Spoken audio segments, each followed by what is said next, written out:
Hi all, welcome to PSC book shelf. നമ്മൾ ഇന്ന് discuss ചെയ്യാൻ പോകുന്നത് കേരള ഹിസ്റ്ററി എന്ന ടോപ്പിക്കിലെ അഞ്ചുതെങ്ങ് കലാപവും ആറ്റിങ്ങൽ കലാപവുമാണ്. ഓൾറെഡി തന്നെ പ്രീവിയസ് ക്ലാസ്സിൽ നമ്മൾ ഡിസ്കസ് ചെയ്തു ഇംഗ്ലീഷുകാരുടെ കേരളത്തിലേക്കുള്ള വരവും അവരിവിടെ ആദ്യം സ്ഥാപിച്ച കോട്ട, ആദ്യം സ്ഥാപിച്ച പണ്ടകശാല, ഈ ഡീറ്റെയിൽസ് നമ്മൾ ഓൾറെഡി തന്നെ ഡിസ്കസ് ചെയ്തതാണ്. ആ ക്ലാസ് കാണാത്തവരുണ്ടെങ്കിൽ തീർച്ചയായും ആ ക്ലാസ് പോയി കാണണം. അതിന്റെ ലിങ്ക് ഞാൻ ഡിസ്ക്രിപ്ഷൻ ബോക്സിൽ നൽകുന്നതാണ്. ഓക്കെ, നമുക്ക് ഇന്നത്തെ ടോപ്പിക്കിലേക്ക് കിടക്കാം. ഇന്ന് നമ്മൾ ഡിസ്കസ് ചെയ്യുന്നത് അഞ്ചുതെങ്ങ് കലാപത്തിനെ പറ്റിയും ആറ്റിങ്ങൽ കലാപത്തിനെ പറ്റിയുമാണ്. ബ്രിട്ടീഷുകാർക്കെതിരെ കേരളത്തിൽ നടന്ന ആദ്യ കലാപം എന്ന് പറയുന്നതാണ് അഞ്ചുതെങ്ങ് കലാപം. ഈ അഞ്ചുതെങ്ങ് കലാപത്തിലേക്ക് കടക്കുന്നതിന് മുമ്പ് അന്ന് കേരളത്തിലുണ്ടായിരുന്ന ഒരു ബാക്ക്ഗ്രൗണ്ട് എന്താണെന്ന് നോക്കാം. ഈ പറയുന്ന ബ്രിട്ടീഷുകാര് സാമൂതിരിയുടെ അടുത്ത് വന്ന് സാമൂതിരിയുമായി സൗഹൃദത്തിലായി. സാമൂതിരി ആക്ച്വലി ബ്രിട്ടീഷുകാരുമായി സൗഹൃദത്തിലായത് എന്തിനായിരുന്നു? പോർച്ചുഗീസുകാരെ ഇവിടെ നിന്നും തുരത്താൻ വേണ്ടിയായിരുന്നു. ബുദ്ധിമാന്മാരായ ബ്രിട്ടീഷുകാരുടെ ഉദ്ദേശമോ സാമൂതിരിയുമായി സൗഹൃദത്തിലാവുകയും പോർച്ചുഗീസുകാരെ ഇവിടെ നിന്ന് തുരത്തി അവരെക്കാൾ കഷ്ടമായി വ്യാപാര കുത്തകകളൊക്കെ ഏറ്റെടുത്ത് ഇവിടെ ഭരിക്കാമെന്ന ഉദ്ദേശത്തിലാണ് ഇംഗ്ലീഷുകാർ എത്തുന്നത്. ഈ ഇംഗ്ലീഷുകാര് സാമൂതിരിക്ക് വാക്ക് നൽകുകയാണ് ചെയ്യുന്നത് പോർച്ചുഗീസുകാരെ ഇവിടെ നിന്ന് തുരത്തിക്കൊള്ളാമെന്ന്. ഇംഗ്ലീഷുകാർക്ക് പെട്ടെന്ന് തന്നെ കാര്യങ്ങൾ മനസ്സിലായി. പോർച്ചുഗീസുകാരെ ഇവിടെ നിന്ന് പെട്ടെന്ന് തുരത്താൻ പറ്റില്ലെന്നും അങ്ങനെ തുരത്തിയാൽ തന്നെ വ്യാപാര കുത്തകകളൊന്നും നമുക്ക് പൂർണ്ണമായും ലഭിക്കില്ല എന്നും.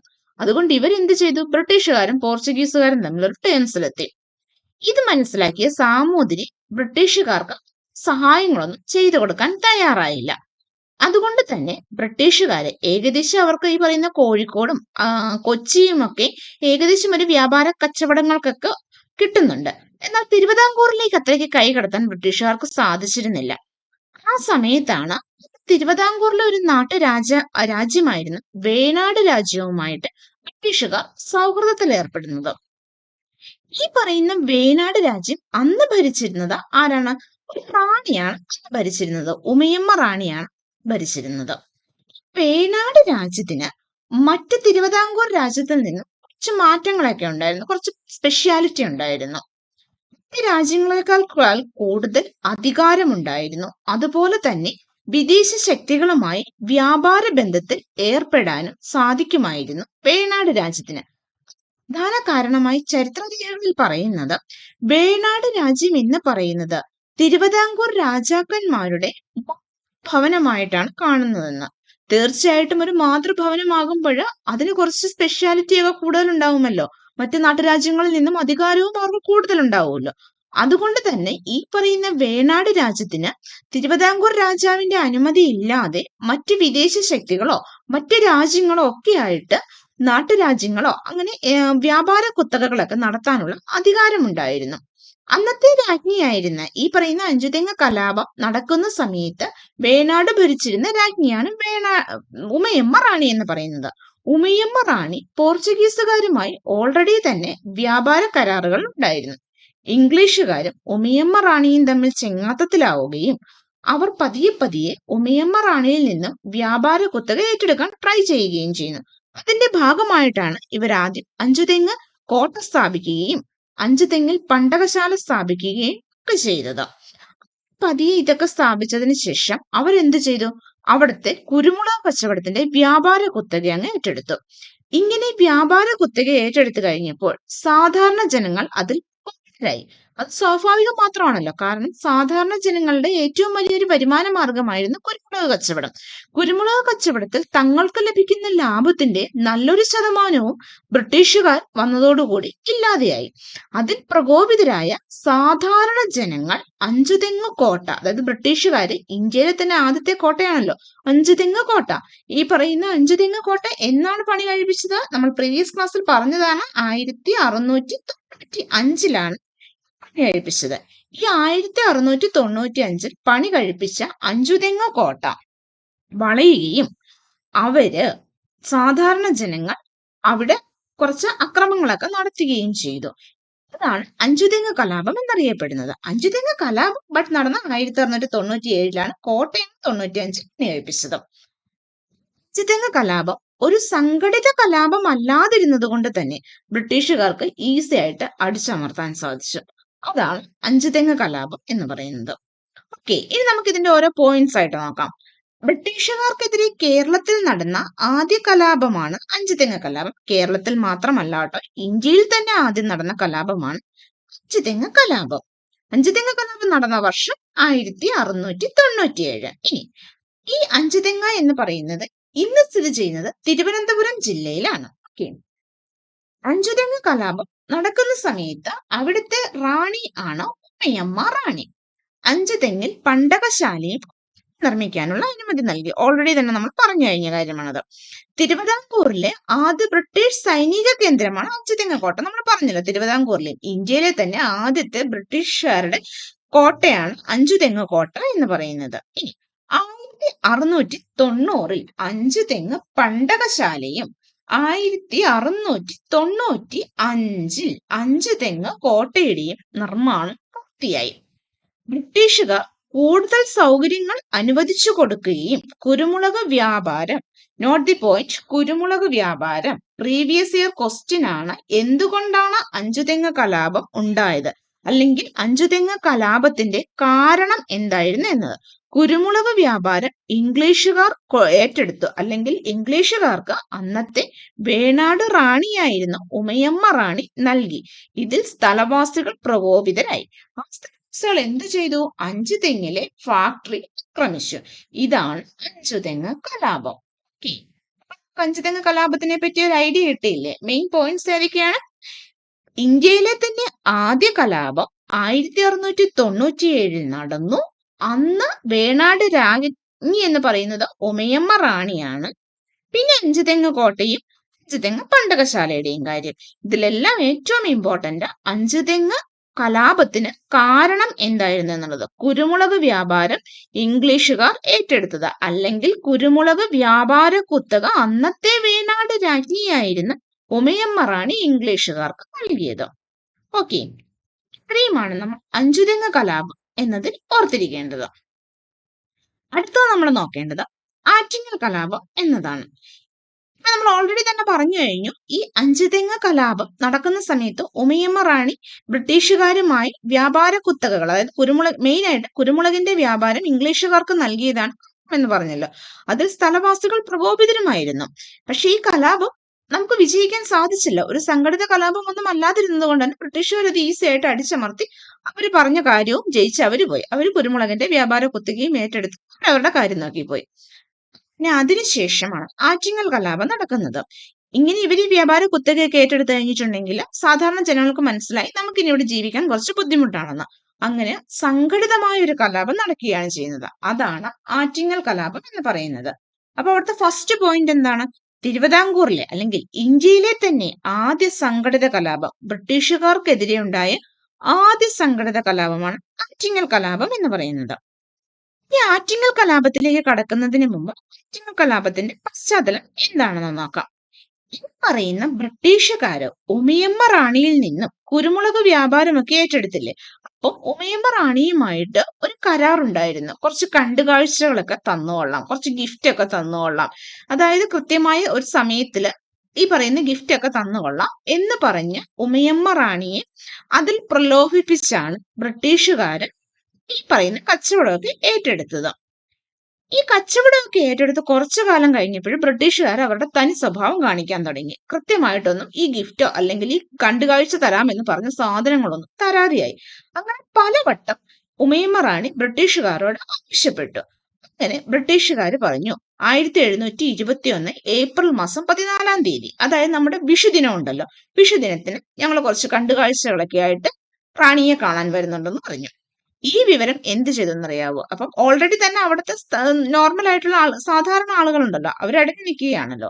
ഈ പറയുന്ന വേണാട് രാജ്യത്തിന്റെ കുറച്ച് നേതാക്കളായിട്ടുള്ള ഒരു വിഭാഗമുണ്ട്, 8 വീട്ടിൽ പിള്ളമാര്. അവർക്കും ഈ പറയുന്ന ഉമയമ്മ റാണിയും ബ്രിട്ടീഷുകാരും തമ്മിലുള്ള ചെങ്ങാത്തം ഇഷ്ടപ്പെടാതിരിക്കുകയാണ്. അവർ പലവട്ടം എതിർത്തെങ്കിലും ഉമയമ്മ റാണി അതൊന്നും കണക്കിലാക്കാതെ തന്നെ ഈ പറയുന്ന ബ്രിട്ടീഷുകാരുമായുള്ള ബന്ധം തുടർന്നുപോയി. ന്യൂസ് ഒന്ന് കിട്ടി, ഈ പറയുന്ന ബ്രിട്ടീഷുകാര് ഗിഫ്റ്റുമായിട്ട് വിഷുദിനത്തില് രാജ്ഞിയെ കാണാൻ പോകുന്നുണ്ടെന്ന്. ഈ 8 വീട്ടിൽ പിള്ളമാർ എന്ത് ചെയ്തു? അവര് ബ്രിട്ടീഷുകാരോട് പറഞ്ഞു, ഞങ്ങൾ ഗിഫ്റ്റ് കൊടുത്തോളാം, നിങ്ങൾ ഡയറക്റ്റ് ഒന്നും കൊടുക്കണ്ട, ഞങ്ങൾ ഗിഫ്റ്റ് കൊണ്ട് കൊടുത്തോളാന്ന്. അതിൽ ഇവരുടെ ഉദ്ദേശം എന്തായിരുന്നു? ഇവരുടെ പങ്കെടുത്തിട്ട് ബാക്കിയുള്ളത് റാണിക്ക് കൊടുത്തോളാമെന്ന്. പക്ഷെ ബ്രിട്ടീഷുകാരെന്ത് പറഞ്ഞു? വേണ്ട, ഞങ്ങൾക്ക് ഡയറക്റ്റ് കൊടുക്കാൻ അറിയാം, നിങ്ങളുടെ സഹായമൊന്നും ആവശ്യമില്ല എന്ന്. ഇതിൽ കുപിതരായ 8 വീട്ടി പിള്ളമാര് വിഷുദിനത്തില് സമ്മാനവുമായി വന്ന ബ്രിട്ടീഷുകാരുടെ ആളുകളെ ആ കപ്പൽ അവിടെ വെച്ച് തടയുകയും അതിൽ നിന്ന് ഈ പറയുന്ന എല്ലാ സമ്മാനങ്ങളും എടുത്തു മാറ്റുകയും, അല്ലെങ്കിൽ റാണിക്ക് കൊടുക്കാൻ വേണ്ടി കരുതിയ എല്ലാ വസ്തുക്കളും അവിടെ നിന്ന് പിടിച്ചു മേടിക്കുകയാണ് ചെയ്യുന്നത്. അത് പിടിച്ചു മേടിക്കുകയും ഇവര് ഈ പറയുന്ന കോട്ടയ്ക്ക് വളയുകയും ചെയ്തു. അങ്ങനെ ഏകദേശം 6 മാസക്കാലത്തോളം ഈ കലാപം നിന്നു എന്നാണ് ചരിത്രരേഖകളിൽ പറയുന്നത്. ഇനി അവിടെ നമ്മൾ അറിഞ്ഞിരിക്കേണ്ട കുറച്ച് പോയിന്റ്സ് ഉണ്ട്. കറക്റ്റ് ആയിട്ട് കലാപം നടന്ന ഡേറ്റ് 1721 ഏപ്രിൽ മാസം 15-ാം തീയതി. 14-ാം തീയതിയാണ് ഗിഫ്റ്റുമായിട്ട് പോയത്. പിറ്റേന്നാണ് കലാപം പുറപ്പെടുന്നത്. അതായത് നമ്മുടെ വിഷുവിന്റെ പിറ്റേന്ന് ഓർത്തിരുന്നാൽ മതി. ആറ്റിങ്ങൽ കലാപം ഇംഗ്ലീഷ് ഈസ്റ്റ് ഇന്ത്യ കമ്പനിക്കെതിരെ കേരളത്തിൽ മാത്രമല്ല ഇന്ത്യയിൽ തന്നെ നടന്ന ആദ്യത്തെ സംഘടിത പ്രക്ഷോഭമാണ് ആറ്റിങ്ങൽ കലാപം. ആറ്റിങ്ങൽ റാണിയുടെ അനുവാദത്തോടെ അഞ്ചുതെങ്ങിൽ ഇംഗ്ലീഷുകാർ നിർമ്മിച്ച കോട്ടയിൽ മേധാവിയായി എത്തിയ ഗീഫോർഡിന്റെ ധാർഷ്ട്യമാണ് കലാപത്തിന് കാരണമായി പറയുന്നത്. നമ്മൾ അറിഞ്ഞിരിക്കേണ്ടത്, ഈ പറയുന്ന ഉമയമ്മ റാണിയെ കാണാൻ വേണ്ടി കുറച്ച് ബ്രിട്ടീഷുകാര് ഗിഫ്റ്റുമായി പോയി എന്ന് പറഞ്ഞല്ലോ. ആ സൈന്യത്തിന്റെ നേതാവ് ആരാണ് എന്നത് പ്രീവിയസ് ഇയർ ക്വസ്റ്റ്യൻ ആണ്. ആ സൈന്യത്തിന്റെ നേതാവും ഈ പറയുന്ന കോട്ടയുടെ നേതാവും ഒരേ ആള് തന്നെയാണ്, ഗീഫോർഡ് ആണ്. അപ്പൊ നമുക്ക് ഓർത്തിരിക്കാൻ എന്താ, ഈ പറയുന്ന ആറ്റിങ്ങൽ അല്ല, വേണാട് റാണിയായ ഉമയമ്മ റാണിക്ക് ഗിഫ്റ്റുമായിട്ടല്ലേ പോയത്? അത് ഗീഫോർഡ്. ആ സൈന്യത്തിന്റെ നേതാവ് ആരാണ്? ഗീഫോർഡ്. ഗീഫോർഡ് എന്നങ്ങ് ഓർത്താൽ മതി. ആ ഗിഫ്റ്റ് ആണല്ലോ നമ്മുടെ കലാപകാരികൾ പിടിച്ചു വാങ്ങിയത്, നശിപ്പിച്ചതും ഒക്കെ. അപ്പൊ ഗിഫ്റ്റുമായി പോയ സൈന്യത്തിന്റെ നേതാവ് ഗീഫോർഡ്.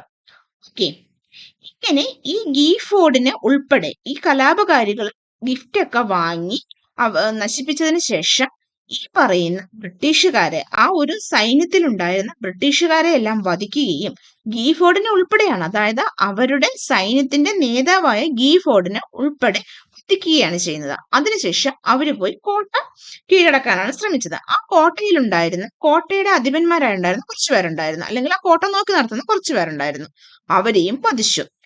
കലാപം ഒരു സംഘടിത കലാപം ആയതുകൊണ്ട് തന്നെ കുറച്ച് നാളൊക്കെ പിടിച്ചു നിൽക്കാൻ പറ്റി. അധിക കാലമൊന്നും നിന്നില്ല കേട്ടോ, ഒരു 6 മാസമൊക്കെ പിടിച്ചു നിൽക്കാൻ പറ്റിയുള്ളൂ. അപ്പോഴേക്കും ബ്രിട്ടീഷുകാർ എന്ത് ചെയ്തെന്നറിയാവോ? അവർ തലശ്ശേരിയിൽ നിന്നും ബ്രിട്ടീഷ് പട്ടാളത്തിനെ അങ്ങ് ഇറക്കി. ഈ തലശ്ശേരിയിൽ നിന്നും വന്ന ബ്രിട്ടീഷ് പട്ടാളം കലാപകാരികളെ അടിച്ചമർത്തി. പ്രീവിയസ് ഇയർ ക്വസ്റ്റ്യൻ ആണ്, ആറ്റിങ്ങൽ കലാപകാരികളെ അടിച്ചമർത്താൻ ഇംഗ്ലീഷുകാർ എവിടെ നിന്നുമാണ് പട്ടാളത്തിനെ കൊണ്ടുവന്നത്? തലശ്ശേരിയിൽ നിന്നും വന്ന ഇംഗ്ലീഷ് പട്ടാളമാണ് കലാപത്തെ അടിച്ചമർത്തിയത്. അങ്ങനെ ആറ്റിങ്ങൽ കലാപവും പരാജയത്തിലായി. ഈ ആറ്റിങ്ങൽ കലാപത്തില് സത്യത്തിൽ 6 മാസമൊക്കെ ആറ്റിങ്ങൽ കലാപം നീണ്ടുപോയെങ്കിലും ആറ്റിങ്ങൽ കലാപത്തില് ശരിക്കും ലാഭം കിട്ടിയത് ബ്രിട്ടീഷുകാർക്ക് തന്നെയാണ്.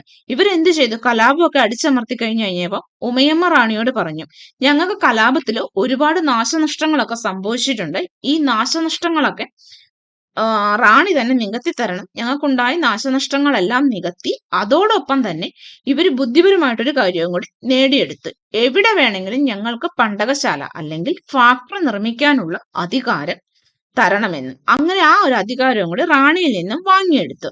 പിന്നെ പറയണ്ടല്ലോ, ബ്രിട്ടീഷുകാരുടെ ആധിപത്യത്തിലേക്ക് പോയില്ലേ, അവർക്ക് എവിടെ വേണമെങ്കിലും ഫാക്ടറി തുടങ്ങാനുള്ള അധികാരം റാണിയിൽ നിന്നും അവർ വാങ്ങിച്ചെടുത്തു. അതുകൊണ്ട് തന്നെ ശരിക്കും ആറ്റിങ്ങൽ കലാപം 6 മാസമൊക്കെ നമുക്ക് പിടിച്ചു നിൽക്കാൻ സാധിച്ചെങ്കിലും ലാഭം ഉണ്ടായത് ആർക്കാണ്? ബ്രിട്ടീഷുകാർക്കാണ്. അവർക്ക് പ്രത്യേകിച്ച് നഷ്ടം എന്ന് പറയാൻ കുറച്ച് പട്ടാളക്കാരെ നഷ്ടപ്പെട്ടു എന്നല്ലാതെ അവർക്ക് വേറെ നഷ്ടങ്ങളൊന്നും ഉണ്ടായില്ല. അവർക്ക് ലാഭം തന്നെയാണ് ഉണ്ടായത്. അങ്ങനെ ആറ്റിങ്ങൽ കലാപവും അവസാനിച്ചു. ആറ്റിങ്ങൽ കലാപാനന്തരം ഒപ്പുവെച്ച ഒരു ഉടമ്പടിയെ പറ്റി നമ്മൾ അറിഞ്ഞിരിക്കണം. ആ ഉടമ്പടിയാണ് വേണാട് ഉടമ്പടി എന്ന് പറയുന്നത്. ആറ്റിങ്ങൽ കലാപാനന്തരം ഒപ്പുവെച്ച ഉടമ്പടി. എന്നാണ് ഒപ്പുവെച്ചത്? 1723 വേണാട് ഉടമ്പടി ഒപ്പുവെക്കുന്നത്. ഈ വേണാട് ഉടമ്പടിക്ക് കുറച്ച് സ്പെഷ്യാലിറ്റി ഉണ്ട്. ഫസ്റ്റ്, വേണാട് ഉടമ്പടി എന്ന് പറയുന്നത് ഇംഗ്ലീഷ് ഈസ്റ്റ് ഇന്ത്യ കമ്പനിയും അതുപോലെ തന്നെ ഇന്ത്യയിലെ നാട്ടുരാജ്യവും ഇംഗ്ലീഷ് ഈസ്റ്റ് ഇന്ത്യ കമ്പനിയും തമ്മിൽ ഒപ്പുവെക്കുന്ന ആദ്യ ഉടമ്പടിയാണ് വേണാട് ഉടമ്പടി എന്ന് പറയുന്നത്. ഈ സമയത്ത് വേണാട് രാജാവ് ആദിത്യവർമ്മയായിരുന്നു വേണാട് ഉടമ്പടി ഒപ്പുവെക്കുന്ന സമയത്ത്.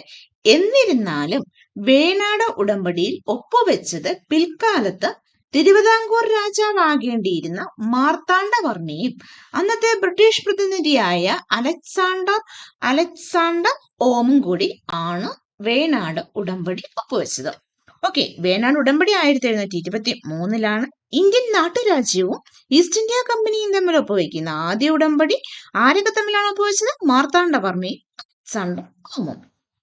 ാണ് നമുക്ക് ആറ്റിങ്ങൽ കലാപത്തെ പറ്റി നോക്കാനുള്ളത്. ജസ്റ്റ് ഒന്നുകൂടി ആറ്റിങ്ങൽ കലാപത്തിന് നോക്കാം. ആറ്റിങ്ങൽ കലാപം നടന്ന വർഷം മസ്റ്റായും അറിഞ്ഞിരിക്കണം. 1721 ഏപ്രിൽ 15 നടന്നത്. Next point and important point, ആദ്യ സംഘടിത കലാപമാണ്. ഇന്ത്യയിലെ തന്നെ ബ്രിട്ടീഷുകാർക്കെതിരെ നടന്ന ആദ്യ സംഘടിത കലാപമാണ്. കലാപത്തിന്റെ ബ്രിട്ടീഷ് നേതാവ് ആരായിരുന്നു? ഡിഫ്റ്റുമായി പോയ ഗീഫോർഡ് ആയിരുന്നു. ഗീഫോർഡിനെ ഉൾപ്പെടെ വധിക്കുകയാണ് ചെയ്തത്. ആറ്റിങ്ങൽ കലാപം അടിച്ചമർത്താൻ വേണ്ടി ബ്രിട്ടീഷുകാർ കൊണ്ടുവന്നത് തലശ്ശേരിയിൽ നിന്നുമുള്ള സൈന്യത്തിനെയായിരുന്നു. അതുപോലെ തന്നെ കലാപാനന്തരം ഉണ്ടായ ഉടമ്പടിയാണ് വേണാട് ഉടമ്പടി. 1723 വർമ്മയും അലക്സാണ്ടർ ഓമും തമ്മിലാണ് ഈ പറയുന്ന വേണാട് ഉടമ്പടി ഒപ്പുവെച്ചത്. ഓക്കെ, ഇത്രയും പോയിന്റ്സ് ആണ് ആറ്റിങ്ങൽ കലാപത്തെ പറ്റിയും അഞ്ചുതെങ്ങ് കലാപത്തെ പറ്റിയും നമ്മൾ അറിഞ്ഞിരിക്കേണ്ടത്. അടുത്തത് നമ്മൾ നോക്കേണ്ടത് കുറിച്യർ കലാപവും അതുപോലെ തന്നെ പഴശ്ശി റിവോൾട്ടുമാണ് നോക്കേണ്ടത്. നമുക്ക് നെക്സ്റ്റ് ക്ലാസ്സിൽ നോക്കാം. അതുവരെ see you.